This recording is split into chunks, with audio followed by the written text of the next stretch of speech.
This is the work of the sadhaka, studying the attention, confirming our true nature, however long it takes. And even if it takes a lifetime, it's a lifetime of continual, it's like a meteorite falling to the earth, burning off as it goes. When it arrives here, it becomes only dust. Somehow, as this identity seems to be traveling through the space of consciousness, it's disintegrating somehow. There seems to be moments of sadness about this, but the sadness is only because of the false identity. And as it's turned again towards, like falling into the heart's orbit, it vanishes in there. To your delight, because once upon a time we would think it is really ourself that is vanishing. So what is called liberation will not be of an appeal, any appeal to the humanized consciousness. It will feel like a disaster. It's a dying, because we for a while identify with delusions and illusions. Illusions are one thing, but when you believe in them with identity, they become delusions. And delusions bring suffering, alienation, fear. You see, the sense of separation, wearisomeness and sorrow into the human spirit, like that. As we begin to really, again, see with our heart rather than just with our mind and senses, all these fears, they are diminishing. When difficult times come, when challenging, seemingly challenging times come, really our attitude should be attitude of gratitude, because these signal really an invitation for a more intense, a more deeper plunge, inward plunge. Everyone is plunging outwardly, but we are plunging inwardly into the realm of the spirit of being. And each time we get more used to it, to the refreshing waters of the self, we're becoming increasingly light, more joyful. I cannot give you words of poetry. What I speak to you is from my own direct experience. And whatever is my direct experience will be truthfully your own direct experience. It has to be. So it seems like I confirm ahead of you. It seems like that. Because we are still in this warp of time. But if you follow, and I'm here to watch you follow and reach. I don't leave you with a message to follow later, but while I'm here, so you can confirm in front of my eyes, because I'm bold enough to stand with you, to watch my words come true in your seeing, you see. So that there's no room for any, so, oh my God, did he mean this? Because I'm right here. And I said, it's not in time. Awareness is not in time or at the end of some striving. It's not the goal like human goals, which can be reached and measured, which you can reach something. If you can reach something that you're not presently, it's not there for you, then you will also lose it also. Whatever is not with you, only that which is inseparable from you, even that you cannot keep, is not a keeping thing. You cannot keep what you are, you can only be what you are, you know. And everything, whatever we do, whether we are cooking in the kitchen or digging up a bit of the land here, or reciting a mantra, or singing a bhajan, or making a prayer, or doing an investigation, it is all really the same. When your heart is pure, it makes really no difference. You see, because you cannot step out of presence, and you cannot have the awareness of your seeming existence without consciousness. You cannot have the taste of experiencing, even of duality, were it not for awareness. Awareness is the first. It's not the first born, because it's not born, it's the unborn. but it is the first. While we're in the region of time and change, when we have first and seconds, it will appear to be the first. When you come out of duality, it's not the first, it's the only. Because there's no second to it. All I'm saying to you, one day, we don't need to say anymore. We don't need to say. Not to you, maybe to others, but not to you. Should not be that this message is just constantly being said, and you listen, but no change. When your heart is fully open, these words will really, they will annihilate you. The you which is the limited, the unreal, the imaginary, the assumed identity has to be absorbed. Nobody is so tough, actually. Nobody is so tough as to resist, the change, real change. Nobody's so tough as to sit in satsang day after day and not on some level, conscious or unconscious, be melting away. You cannot, it's not possible. For those who really, their time is not yet, they may come into that space, but they would not be able to stay. If you stay, it's because something, even if it's only a percentage, if it's 1%, and you stand inside that 1%, it will take you to 100%. But if you're at 99% and you turn away, you won't reach. You can be the most ignorant person, but if you open up to the possibility, the all possible, then everything becomes possible. You see? Ultimately, all these stories, they will grow old and they will disappear for you. They're useful for a while. Just like a child first learning to stand up. We'll use any instrument, a doorknob, a leg of a chair, the skirt of the mother, anything to stand up. But to walk, they must let go. In the same way, you will use everything you can to really understand and to stabilize in the truth. What you've used, you don't have to keep. Naturally. So, we're here every day in everything that we're doing, reminded of our own spiritual nature. Nothing is exempt. We never say, okay, now we are digging up the road, so, forget about yourself, your real self. Everything, the air must be pervaded by that spirit. The very air you breathe here, the stones and the trees, everything will remind you. And people think that these things are just really feathery words, but they're not.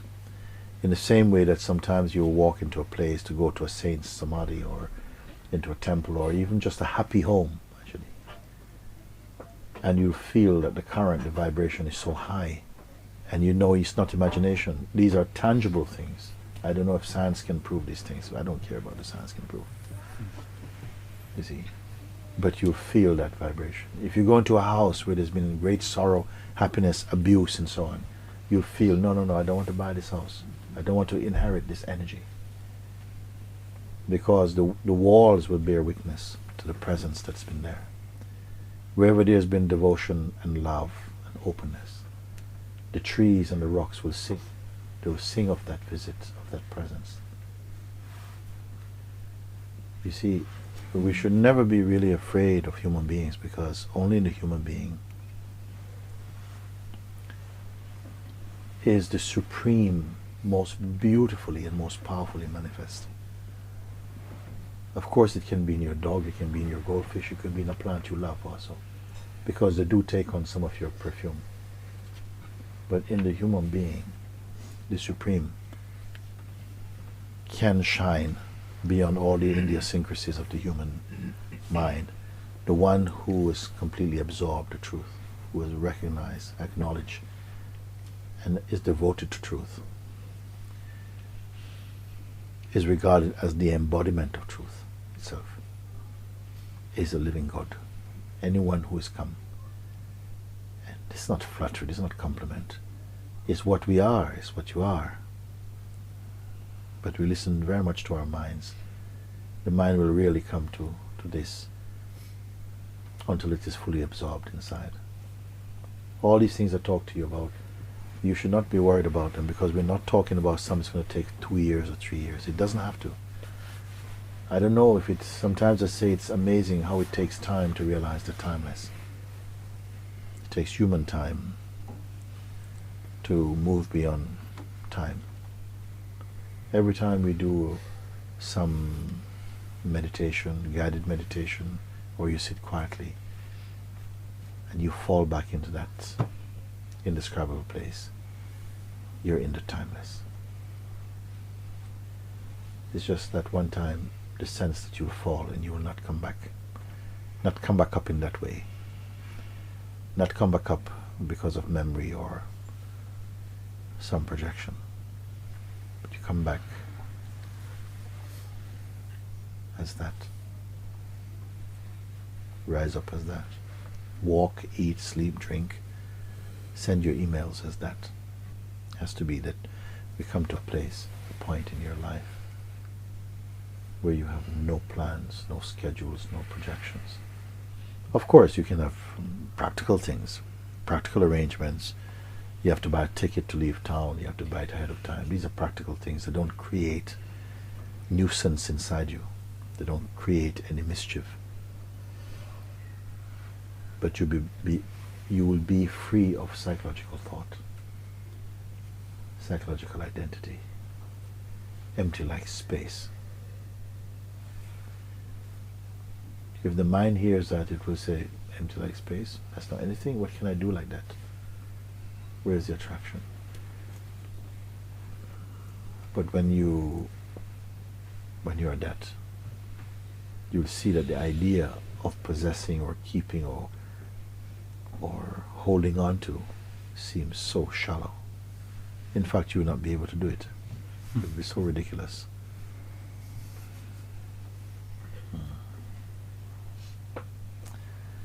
Very good. Thank you. One time you'll be able to really seemingly perform actions, meet people, any kind of person, so to speak, without feeling that it's a distraction. That phase of getting distracted and falling into other people's energies and so on become redundant language and experience for you. You will see that it was never true. It was only dreamed to be true. Presently we believe a lot of things which are dreamed to be actual and real. But you'll find such a clarity, such a purity, that these things which seem real now will become dream for you. Because they are transient. Emotions transient. Only because of memory gives them a sense of continuity. But in actuality, even memory itself is transient. Even memory itself is some phenomena for you. It's coming like that. There's a kind of knowledge, there's a growth, there's an expansiveness, there's a maturing which takes place without any effort. I wonder if we're aware of that. Without any effort, transformation is taking place. Even without consciousness of it. Such is grace. Why? So that the human instrument cannot boast. That is just happening. Because when you say yes in your heart, even when you're asleep, your yes is alive somehow.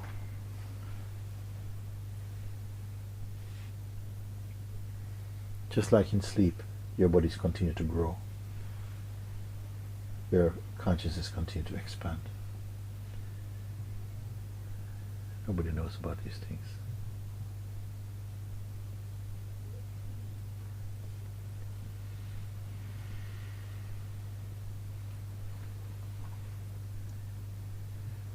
The one who cares for you even in sleep. Never sleeps. Even your breathing is love. Even the circulation of blood is love. Even unconsciousness is love. Love causes all things. Not the limited love of the human identity, but the love which is the unity of being, taking care of its manifestations, which are aspects of itself. When I said if you started to bore a hole right here and go to the center of the earth, you may find some creature wiggling around there. Love takes care of it. Love puts it there and provides a kind of life that it can enjoy, the means to enjoy its existence. How much more ourselves, who have the ability to contemplate, to understand and to discern the difference between imagination and actualities, to observe the mind in all its aspects and know that it's only a kind of, itself is an illusion. Which other beings on this planet can discern such subtleties? The consciousness in its human aspect, you see, is so vast. It's the widest contrasts that it can have demons and gods resident inside its body because of the power of its expression. And only when it overcomes the influence of the dark forces, you see, which are also its forces, it creates them, because without them you cannot mature. But you must not lie down, mustn't stay put, don't fall in love with the darkness. Never think that somehow you can play with that and win. Hold to the light until you go beyond darkness and light. All this, the journey of the human conscious is not a journey in miles, kilometers, nothing like that. It's a journey so in the subtilization of consciousness, and consciousness becoming from the gross preoccupation with the transient manifestation to the subtlest thought, to even to be aware of emptiness even. And in emptiness, feel the presence and power of love. And that they are one somehow, because they cannot be two, except dreamed. And when you know that which is beyond one, beyond the concept of one, or even concept of zero, of any measurement, then you can go to duality, and all duality is divine. But this you must taste. This cake we have to taste and eat fully. That cake which doesn't decay. Yeah. Where would these words go? Where would this understanding go? Who would put them in the right place? What power puts them in the right place?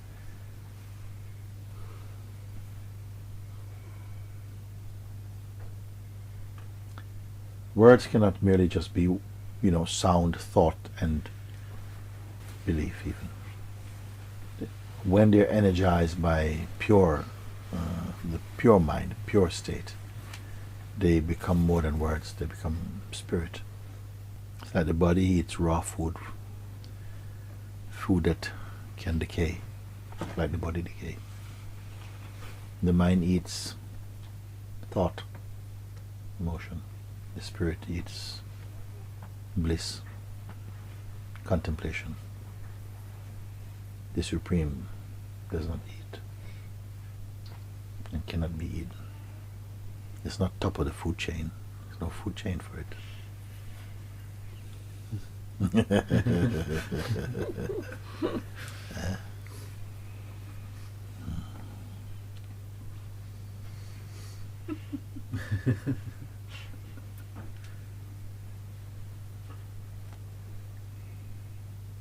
We must know that part of ourselves which does not eat food, nor drink water, nor need sleep, nor grow old,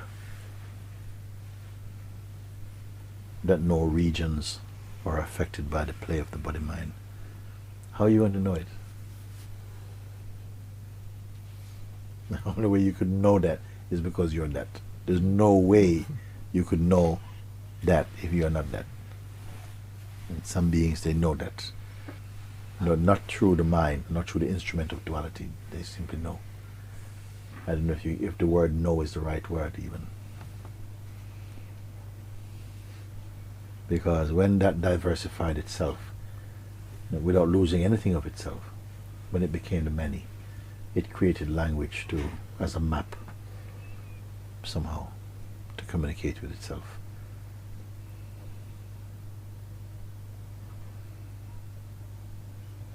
And there are many maps.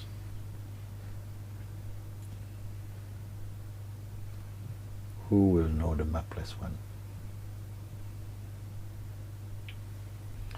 I feel like I would like to meet one who will allow me to speak my highest words, highest teachings.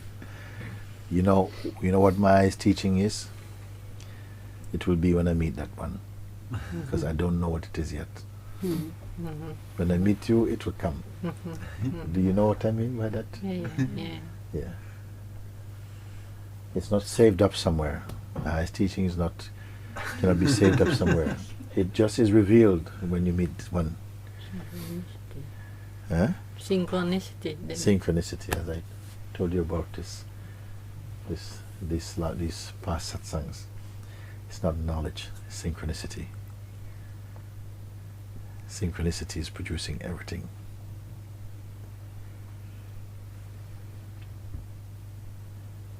People think if I know, I know. You cannot hold on to what you know in this coconut. You cannot hold on. Coconut aerodynamics. Like you aerodynamic said. head. Yes. We cannot know like that. Synchronicity is the most beautiful, because synchronicity is truth. It is truth. You cannot pretend. It is pure truth. When you're in that synchronicity, all things gets revealed inside you. Yes. But who knows this? You know it, no? When you're in that state of pure synchronicity, of pure harmony, then knowledge is just revealed. It's not learned, is what I'm trying to say. There's a knowledge which is learned, but it's only learned by the mind, because the mind, for a while, only knows how to imitate. It is really the placebo of the being, actually. The being forgets itself and takes this tablet of mind and identity that tries to simulate the true. But in that synchronicity, contemplation, meditation, introspection, it awakens that synchronicity. You feel it like pure vibration, and out of that illumination comes. When you read books, look through books like the Rebhu Gita, all the Gitas, they're not teaching. When the sages spoke like that, they didn't know what they were going to say. That is synchronicity. They don't know what they're going to say. Out of their electric joy, all these words are erupting in them. And they went completely crazy. You have to be crazy. You have to be a little bit crazy. Yeah. To resonate with truth. You cannot be too logical, limited. You have to go a little bit crazy, meaning that you don't set borders for yourself. But out of pure bliss, the tongue comes on fire, and all these things are flickering off. They don't care about the words particularly. It's just a joy. Others catch the words. The sage is not catching any words. The others catch them like catching butterflies. They catch them and quickly write them down. Erupting out of that pure nectar. When you sing a bhajans or recite a mantra, is only to get into that synchronicity. You see, not learning. Learning is a much coarser thing, a more untrustworthy thing. but to get into the vibe of being, you see, when you can write in your sleep. Yeah. When the people, some of the artists, they tell you when they are, only when they're in no mind do they feel they're in synchronicity, then the thing is perfect, because it's not just dry. No, I am giving something to you. No, we are one in that thing. We are just one. You see. Either I have to love you. If I see you, I have to love you so much. That synchronicity is inevitable.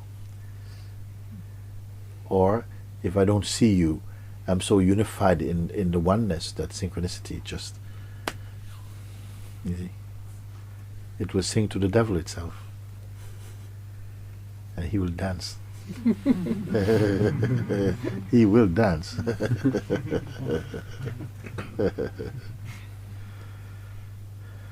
Because he comes from the same place.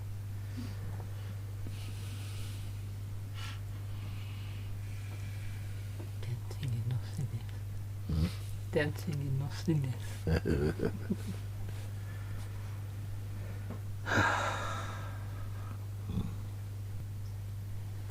Nothing can really blemish, stain the self, actually. It only appears to.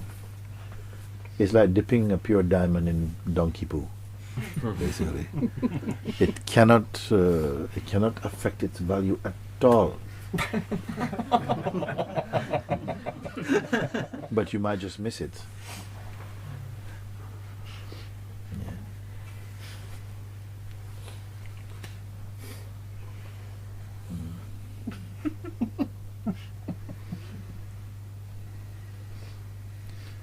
My examples are not always not always elegant. See? These things we talk here, we cannot freely express like this outside. If you are tuned to your own, into your own vibration, you'll know who you can and when you can speak these. Not ahead of time, but in the moment. You may say, yes, I want to talk to you about something on the phone. When you meet, in actuality, it doesn't want to speak. We must respect the consciousness like that. The mind has an intention, but it cannot command the consciousness to fulfill the intention. In actual time, in real time, you may find that the life force is not supporting the mind's intention. Then you mustn't fight with that. You must just... You intend to tell someone a joke, but in the moment, it's not coming. Don't force it. Leave it. And learn the ways of... That's why I say learn the language of the vital force. Because the mind wants to go ahead and to use something and to somehow satisfy its projection. But in the moment, your state is in inner listening, and it feels, no, that's not appropriate. Then go with that feeling. So you're sensitive towards yourself. And then gradually you come less and less to be, aware of what your mind thinks. It will be out of the picture. You see? Just like you can cover your face like this, or close your eyes, nothing is seen. In the same way you can cut the juice to the attention given to the sort of mortal mind. Yeah.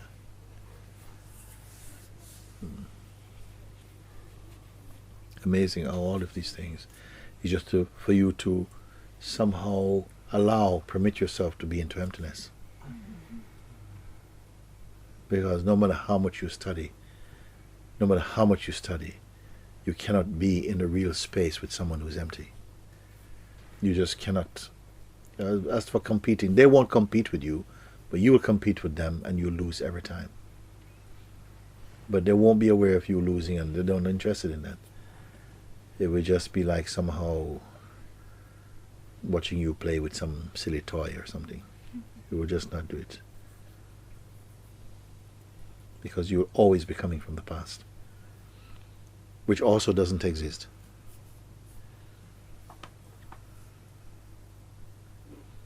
But turn your face in that direction even a little bit, and it will give you somehow the confidence, to surrender more, because the taste is so beautiful. The self-tasting is so beautiful that you realize whether I'm stuck in a stagnant state. You know, as I said before, you cannot enter the room you're guarding. You're busy guarding something you cannot enter. And the moment you enter and you understand inside, you don't need to guard anymore. Sometimes you're guarding something you have not looked at. You see. So. Good. So, sometimes you're put in life that you have a situation where you feel like you have to meet some people or to do a job, and before that you are totally exhausted, totally have nothing at all, and you think, but I haven't prepared even for this thing. I haven't prepared. You see. But if that is true, that you fully find yourself in that situation, and I'm not talking about something that you really should have studied every word because it's really a kind of bit of mathematics or something. I'm talking about just to meet life. In life, you don't have to prepare. Because all the conditions, such as you feeling unwell, you got a headache, you know, it's just that time of the month for you, whatever thing, all these things, you don't have to even bother about them. Don't let your mind defeat you with this. You just go. Just show up. Just show up. You're supposed to run 100 meters, and somehow your mind feel you should be in bed because you're so tired, but somehow you find your legs there and your hand is on the line. And you don't know. Maybe you don't make it out the blocks. But there comes a time you don't know what's going to happen. But you find yourself there. And even there, you don't assume. You don't assume. Such openness is rare. You don't know what's going to happen. Because you don't allow projections to come or fears to come. Then you say, God knows best. I mean, on the mark, set, everybody's gone. Everybody's gone. And he said, what's going to happen now? Even that you don't bother about. Maybe everybody come and lift you up. You don't know what is going to, you don't know anything at all. Who can I speak to? You don't know anything at all. You don't know what you're doing here on the planet. You don't know if you are on the planet. You don't know anything. Does anybody know that? Or we always have to hold something. Has anybody come totally into non-knowing? Mooji, I don't know at all anything. This is very good. Really? You are lucky. Has anyone allowed total non-knowing? Or is at least willing to? Because let's face it, most things you don't know anyway, isn't it? 99.9 things you don't know. You don't know. We just live inside the model of knowing.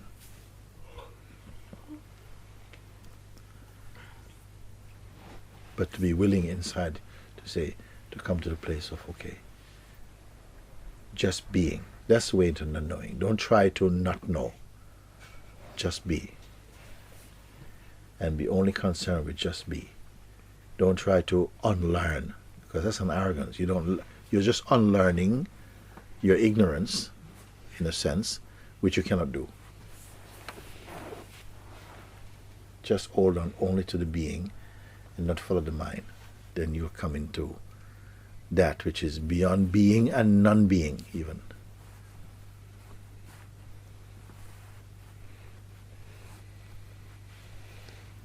And then when saying such things, still have not yet mystified you. You don't know to be mystified or not mystified. You don't know nothing. And don't look to the world's reaction, but look into your heart and see what can you be. Don't look for what people might say to you. You're not working for that. But will you come to non-knowing? How long it will take.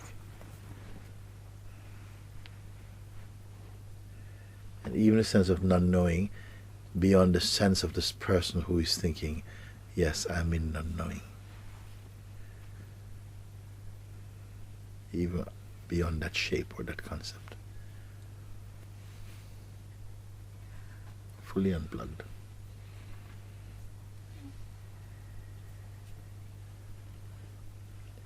Something says, yeah, sometimes I go there just for a flash. Did you go? Even for a flash itself. The flash itself gives you the sense of knowing. Who is going to appreciate these things? You're not anybody, you're not anything, you're not going anywhere at all. Not going anywhere at all. And you're not celebrating that. It's inevitable, it's unavoidable to feel happy and blissful when you don't have a mind. It's inevitable, unavoidable. You try and be as miserable as you cannot succeed.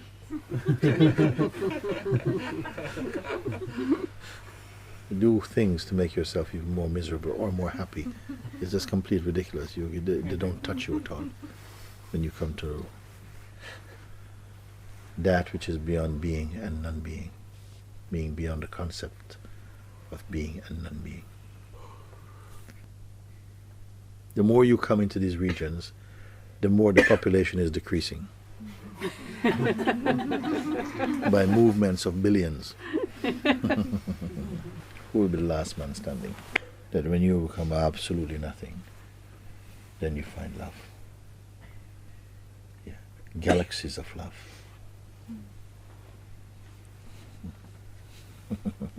Oceans of joy. Worlds of peace.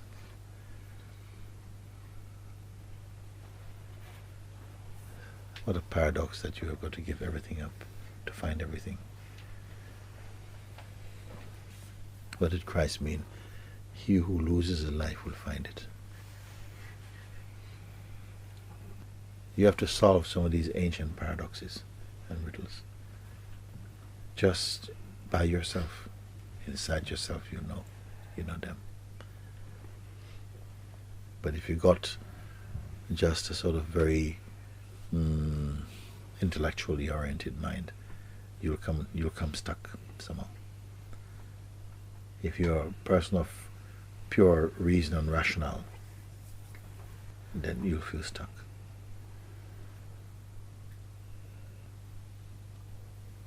Some people need jokes to laugh. But some people, when they discover emptiness, they laugh. Now they laugh. It's a different laugh. Some people, they need a joke to laugh. And the more cynical, the better. But another one, they find emptiness and they laugh. For the first time, they laugh. And cry also. Sometimes alternating. Because you laugh, there's no joke. You cry, there's no story, no sorrow. Pure emotion, isn't it? Pure emotion. People, why? They ask why, but you don't know why. I don't know. Why what? Why are you laughing? Am I laughing? Oh, you don't know. No imagination is needed here. We're running here only on pure spirit. No imagination needed. One time somebody asked, what was your master's highest teaching? I said, I am my master's highest teaching. But it just came out. There's no arrogance in it at all.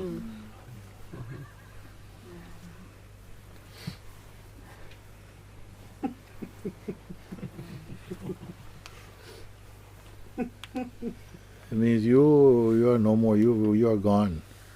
Replace me with you. I have not learnt anything at all. I am my master's highest teaching. I have learnt nothing at all. What did he teach? I don't know nothing about it. Teach. Who understand that? You do.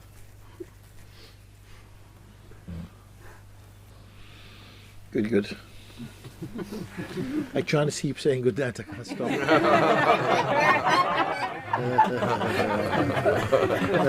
The joy. It's true. It keeps running. No, of course it would stop.